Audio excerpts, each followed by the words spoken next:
it's like everything, there's always two sides to everything. I mean, the computer and YouTube and access to lessons online, etc. Obviously, is not a bad thing. It's, education is a good thing, no matter what.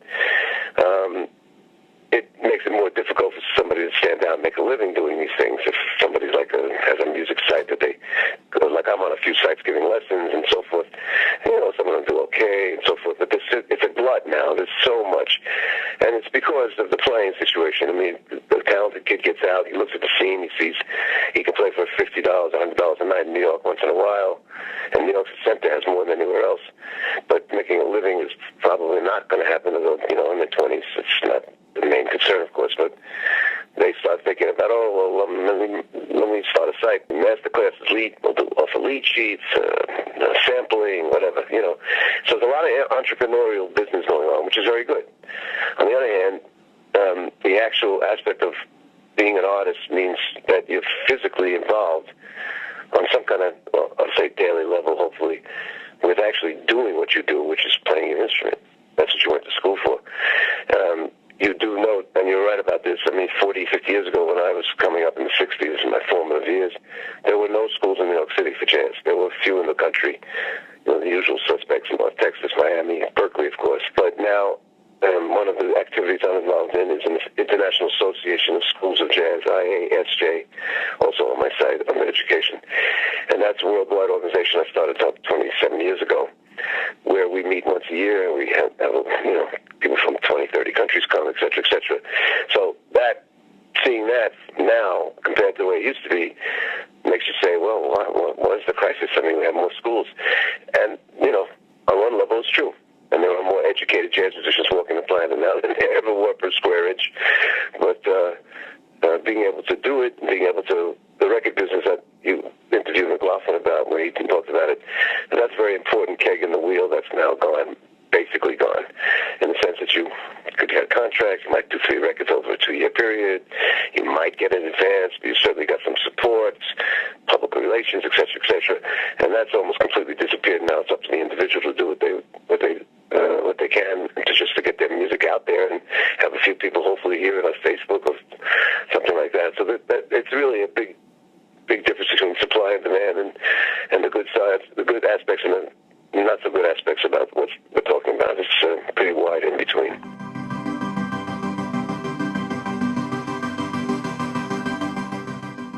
No, of course it's we're ending up playing for nothing. Those of us who have enough recognition, like Schofield or myself to a certain degree, we're okay. We're the cream, the creme de la creme, because we've been doing it for so long and we have some sort of reputation. But for a young person starting out, they put their stuff up and they get a .0001 from Spotify or Pandora, whatever. They can never make a living from this. We did, some of us better than others, based on live performance, recording, and in a case like somebody like myself, education and books and so forth and so on. But this now is, my book is downloaded, and who knows how many times that you can get my book for nothing. You can get the YouTube, you can see me play. I must have 30, 50, I don't know how many YouTube excerpts I'm on. So, there's no, where that hurts is the money. People see you if they care to, although you don't see that many, how many do you see? If it's Sonny Rollins, you see a couple 100,000, but that's somebody who's established in that level. But really, what are you getting out of it? You're getting publicity. Does it really lead to more people coming to your gigs? I don't think so. So we're in a very transitional period between what will somehow be a new reality that's being formed, and the old reality, which has definitely disappeared. And the young guys who are now coming out of school as the most equipped musicians in the history of mankind, every year it gets better, they have to figure out how to make a living, to do anything remotely close to the art form that they've sort of intended to do. And I'm talking jazz, I'm not talking pop, because pop has in it the possibility of great stardom and money and so forth. Jazz, even at the top of the line, it's nothing compared to a rock artist, as far as, notoriety.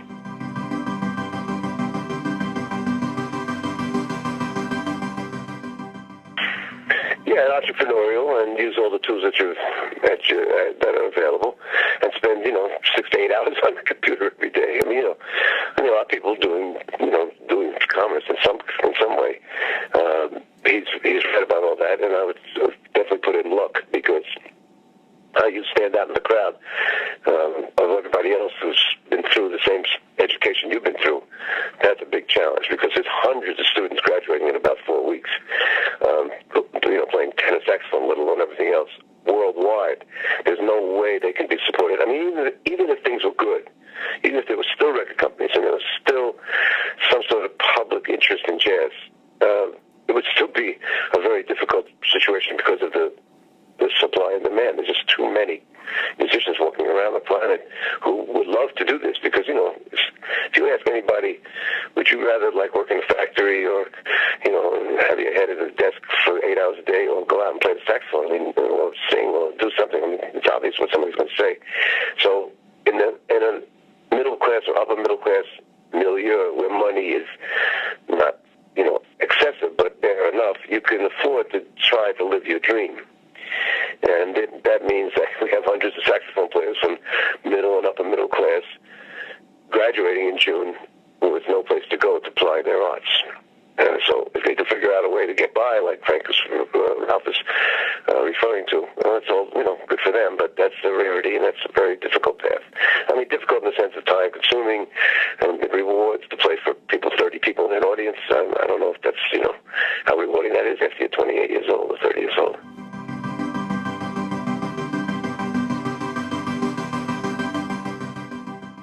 Well, yeah, that's live performance, and you're working for the door, or for passing the hat, or very, very little.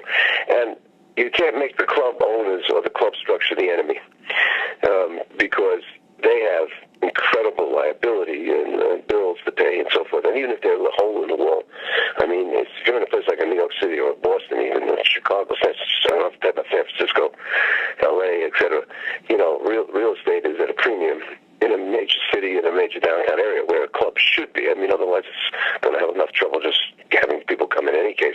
But if a club is in the center of the city where it would be most likely to be to attract people, I mean, they have bills they can't pay. You don't have 70, 80, 100 people sitting in that audience every set on a Tuesday, Wednesday, Thursday, hopefully on a Friday and Saturday you do. Now, for example, I work Birdland, which is a major club. I mean, it's understood the first set will be half to two-thirds full, but Friday night, the first set will be full, and the second set will be maybe nearly full. And they make their money on Friday and Saturday night. So the clubs that even can have music on Monday through Thursday, it's minimal what they're doing. I mean, usually it's a labor of love, or there's a lunchtime, or there's a disco after or something. Not so much. I mean, that was a kind of a way of doing things some 10, 20 years ago. Like at 12 o'clock, suddenly you clear the tables and the chairs, and it would become a disco. But unless they have some other source of income, the club itself is not making money. I mean, and then how much can you charge? Birdland charges $40 plus a minimum.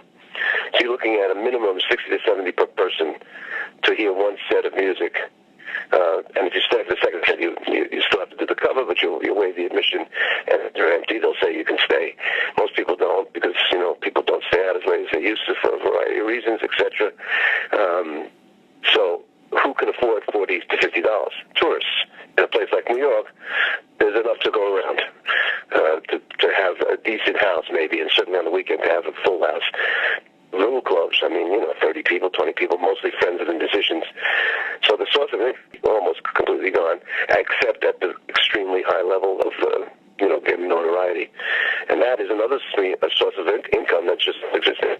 And I don't see it coming back. I mean, they might have a good night with John Charles Jones playing tomorrow night, but the night after it could be empty.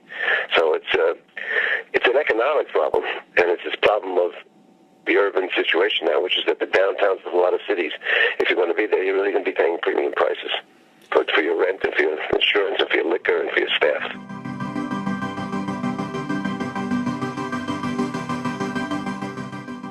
And the fact that one guy can make a record in his bedroom, I mean, that means the record industry, the recording aspect, the engineers. I mean, New York has, lost 3 major studios in the last 5 to 10 years. So one just closed down. I don't know if Avatar's open somewhere on Friday, but there's a couple that this and this, and they went down. I mean, they just don't have enough business, because people can record at home. The quality is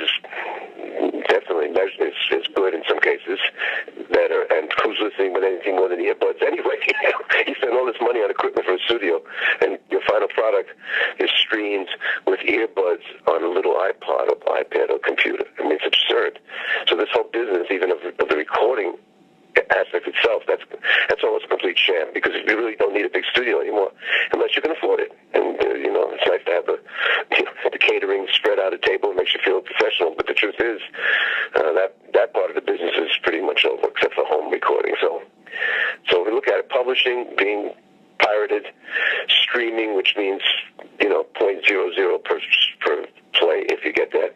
Recording business down, and I mean, as far as records go, documentation and the recording business down from the technical aspect, and in a way melds aside that computers will take up the place of people, which we know is happening. And of course, we look at what's going to be in the future with robots doing, factory work. We have a really crisis. And the Industrial Revolution came out of the Agricultural Revolution, and the third wave came and so forth. But this one is really completely a whole new ball game. It's not gradual. It's sudden. It's only been 10 years so that the music business has gotten so tightened up. And that's a very quick time compared to what it was before. And that's just the way things are these days. So being optimistic, it's tough to be optimistic. I mean, I hate to be pessimist, but it's really rough. And I look at these students who we graduate every year. I don't know what they're going to do. And of course, cream rises to the top, and there will always be one guy who gets through, or one lady who gets through and becomes, gets a reputation, becomes a kind of superstar, as we have in jazz. It happens every couple of years. But that's one or two, and not more, because the system can't even address more than that. So outside of that, you really got the masses who, again, are mostly just so well educated. I mean, my students are so much better than I was at their age. But, it's like dressed up for a party with nowhere to go.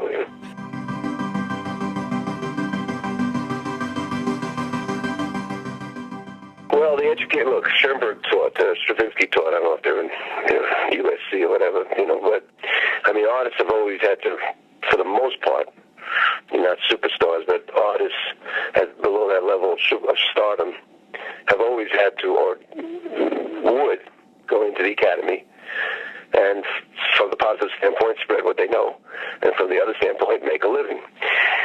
I write letters for guys now, for, letters of reference. I mean, you can figure in October when everything has to start going in to look for a job for the fall semester. I mean, I get requests from former students and so forth and so on.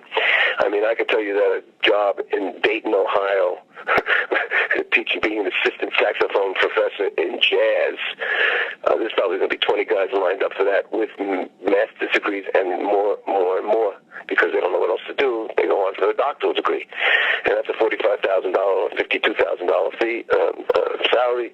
You get your wife, and she does something. She teaches, or she's a nurse, and you make a million. You're living somewhere for 70 or 80 a year, and you could do well in Dayton, Ohio, if you cared to live like that. There's a possibility, but getting that job is not as easy as it used to be. Everybody's lined up for the teaching jobs, and everybody knows when they come available. So it's a little bit like the record business, and used to be like, well, how can, why can't I get that contract? One guy's going to get it and 15 aren't.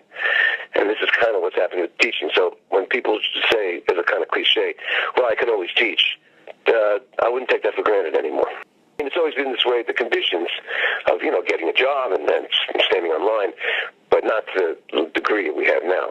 And, it's a fact of life, because we're graduating so many people with a music degree who have nowhere to go. When you see schools like Juilliard, New England Conservatory, Manhattan School of Music, where I'm artist in residence, 60 to 70% of those people that are in that elevator are Asian. And now, it used to be Japan in the 90s, that crapped out. Now, of course, it's Korean and more Chinese. They are supporting the music programs of the country.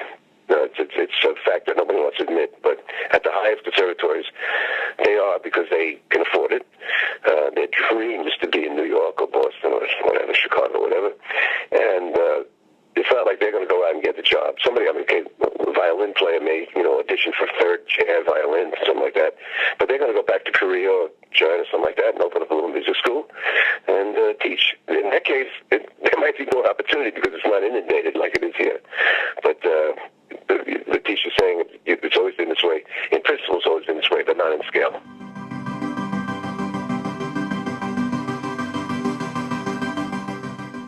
They're all in competition for these students, and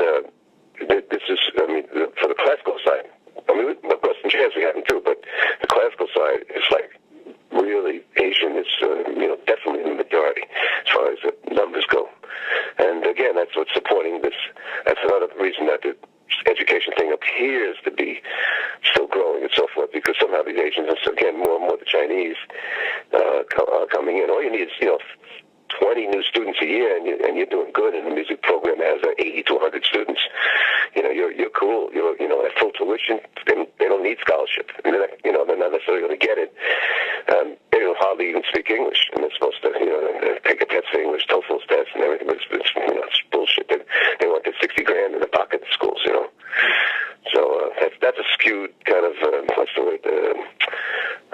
Population that's not talked about. It's really basic to the situation in most of the conservatories in America.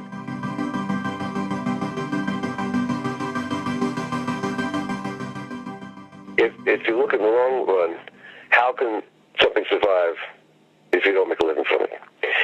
So at this point, we're still saying, the schools are still full of students and applications, all that. I cannot see this, and you've referred to it. I can't see this being the same situation in 10 years, let alone 5 years, because of the realization that there's absolutely no way to make a living doing this. Except, again, a rarity of somebody that does 15 different things in the day. They can produce, they can rearrange, they can play 20 instruments. There are people like that. But that this continues when the bottom line is that a 30-year-old can't make a living in it. I don't see that staying like that. So now, what happens? This sounds so corny, but it's, I think, really true. Mozart played for the king and the prince, and Bach played for the church, and, Beethoven played for King Ludwig or whatever. Patronage, grants, whatever's left, whatever's dribbles down in the Western world, at least, that is going to be more and more the only way you're going to be able to do something. And we refer to it as, in fact, this is very funny. I just got invited to play basically a house party on Coltrane's anniversary of his birth in September. I've done it before with this guy. He lives about an hour from me. Sets up his living room. He invites 20, 30 people. Pays for, a couple $100 each for us, and we're going to play Coltrane's music, et cetera, et cetera.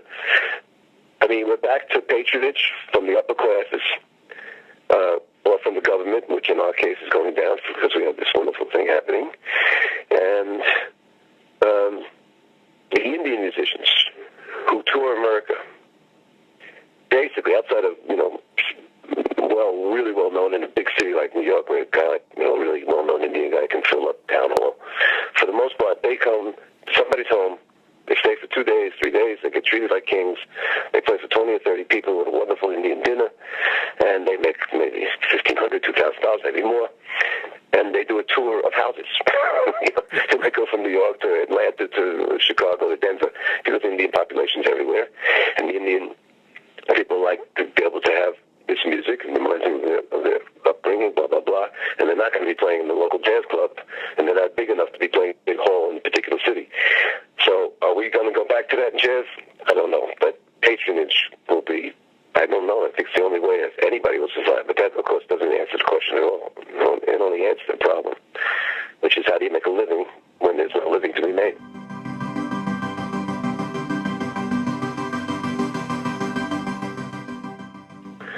Yeah, I mean, you'd have to be brain dead or just not existing to not realize the basic problem of too much with nowhere to go. And that's, and with the whole business evaporating. Look, journalism is evaporating. I mean, you have a site, a blog, whatever you have there, that's it. I mean, if you had a newspaper, would you be selling it? Probably not. I mean, this is a crisis everywhere. In movies, it's a crisis because of availability. Because the computer has made things available easily by the push of a button. And that's good and bad. The good is, if you're interested and you really want to learn something, you can. Bad is, it knocks out other aspects of being able to make a livelihood at this. And I don't see a solution. I don't see 10 years. I don't know. Maybe, we won't be here, but I just don't see what the next model of artistic endeavor for artists to be able to survive, to ply their arts. The reason to survive is so you can do your art. I don't see that being resolved. I just don't see it. I don't know.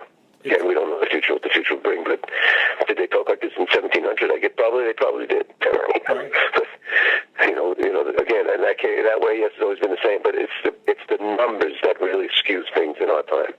It's the problems of were there at the beginning with a caveman doing stuff on the wall, and had too many other guys who wanted to do it too at the same time.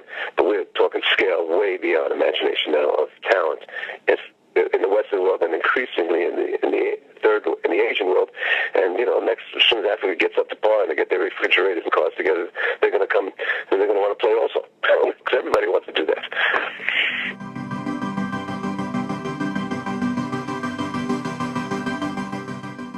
It's just not a positive situation, unfortunately. The only good thing is the music is in the best shape it's ever been, in my opinion, because of the world influence, and because it's easy to access music from anywhere now by a push of the button.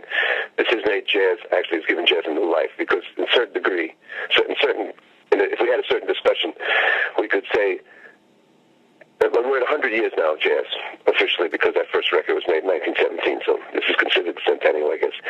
I mean, a case could definitely be made that jazz as an evolving art form, meaning new ways of looking at things, had new blood, new guys, which went from Louis Armstrong right up, Bird and Coltrane and blah, blah, blah, into the 70s, into the 80s, 90s, maybe the 2000s, basically is over. In the sense that outside of an individual stylist, every once in a while somebody comes by who plays the saxophone in a unique way, using the language that exists, but the possibility of a new language or an extension of the language, or what we saw when we saw Charlie Parker, saw Coltrane, and saw the people from the 70s and 80s and so forth. I mean, I think that's been exhausted. And if it wasn't for the world influence, which is why I started this association, by the way, if it wasn't for that, I think we'd be looking at Baroque recorded music with 3 experts in the world who go around the world, and they do that very well.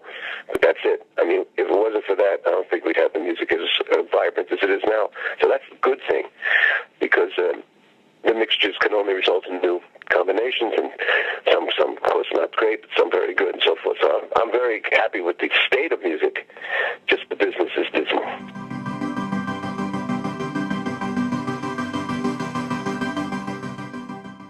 So in fact, just last night we played India, Coltrane's India. I like playing it. And, I said the guys of his generation, Miles, Sketches of Spain, Horace Silver, Tokyo Blues, Mingus, and Tijuana Moods. I mean, it's all in the early 60s and mid-60s, Jazz musicians are always the most inclusive of all the musicians in the world of any category.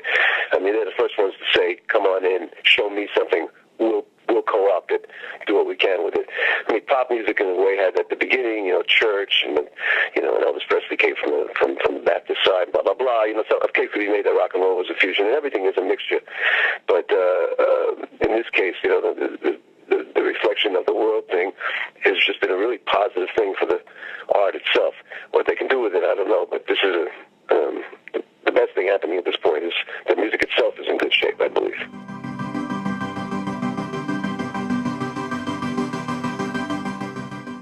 He probably dipped into it because he could. And in his case, having known him personally, he never wanted to be second.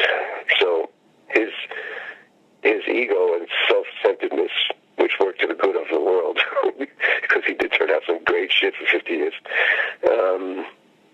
would have made him say, I got to get in on this. Now, how he got in, for example, in the 80s, when he came back after that 5-year hiatus, was that he appointed a guy who was in tune with the times to be the producer, and that was Marcus Miller. So, once you become somebody that's famous and you have some kind of freedom to do what you want, because finance is not a problem, and you're recognized and acknowledged, you can say, well, let's put this guy with this guy and this guy with that guy, or let's stream and let's do this and that. I mean, you can afford to do that. He would have said, he wouldn't have understood the first thing about it, like technically, but he would have done it because it was his way of doing things, was to always be first on line and to stand out for being the one who took directions, led different directions, and he got away with that for a long time.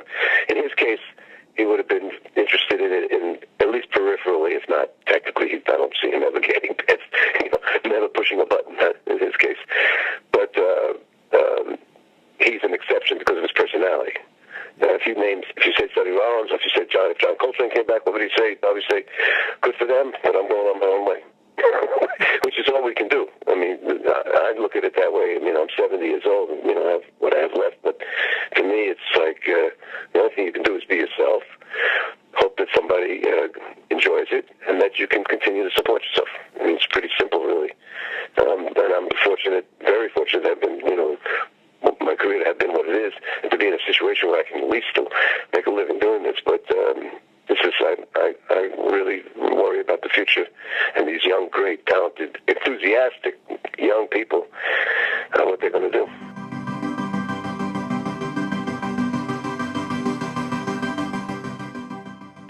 in a time when funds are being dried up. And just got news yesterday or 2 days ago that the NEA will survive this year for its $139 million budget, whatever, two of Trump's plans to, Florida and back. They seem to have survived the budget cutting situation. But government support, here's the bottom line. The government's responsibility is fourfold. It's defense if needed. It's health, education, and culture. Now, the American government doesn't do any of that except offense or whatever, that's another discussion, political discussion. It doesn't take care of health, as we're seeing this disaster unfold again. It doesn't take care of education, at least higher education, or, helping out these students with these loans. And it doesn't help culture. Peripherally, yes, somebody gets a little bit of money to do an opera, a street opera, something like that from the NEA. There's a little bit of it, of course. Europe has always been much more, which is why somebody like me spends 70-80% of my time and my income comes from Europe. Europe is going down because they are tightening their belts and because they need for security. You see, used to see one guy with a machine gun in the airport. Now I see, 8 guys, because of what's going on in this crazy world. So having the government do what you described, anything more than a local level, where they're having trouble getting, pipes without poison and lead in it, I don't hold much hope for that to happen, or to come back in whatever way it was. There was some patronage, but it's again back to my original point from a few minutes ago. Patronage of some sort, whether it be private patronage or governmental patronage, is a hit or miss proposition, not enough to change the equation that we're talking about.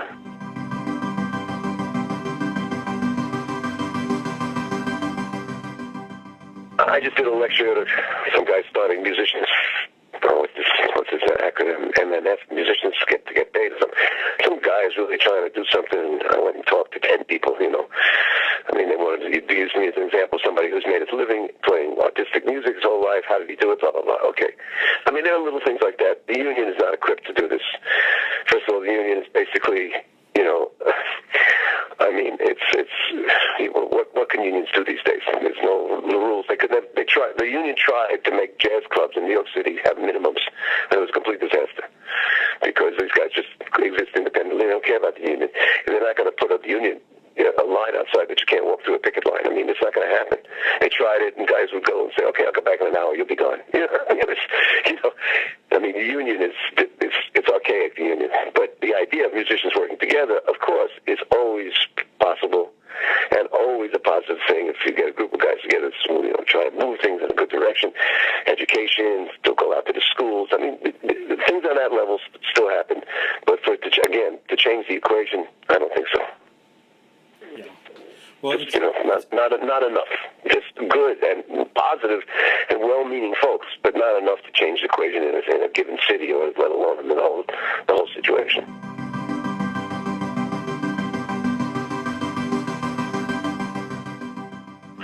That's what I mean by this, it being scaled down to like a hobby. And one thing about jazz, bluegrass too, any music, depending on the audience, but jazz is such an inclusive music. It's so much fun to play. It does take a little more skills than some of the other idioms are out there, and that's been understood. But there'll always be people who want to get together for, what we call a jam session, and play and have a drink and, listen to each other and talk about the latest record by their idol or whatever. It will always exist. What our discussion is about, is there a business model here that is possible? And that's where we're running into problems, because we just don't have one that seems to be working yet. And the computer has helped, but it has hurt, really. But it was an inevitable event. An inevitable happening was for things to speed up and for things to be available. And we're paying the price for this freedom now. That's what we're doing, because the business has evaporated.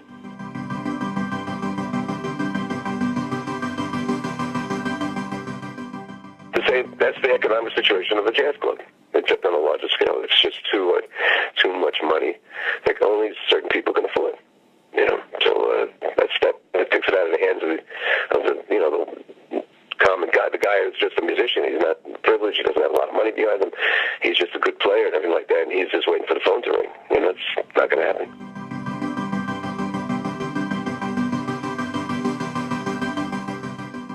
You can't bite the hand that feeds you, obviously, but if anything about jazz musicians is that they're very,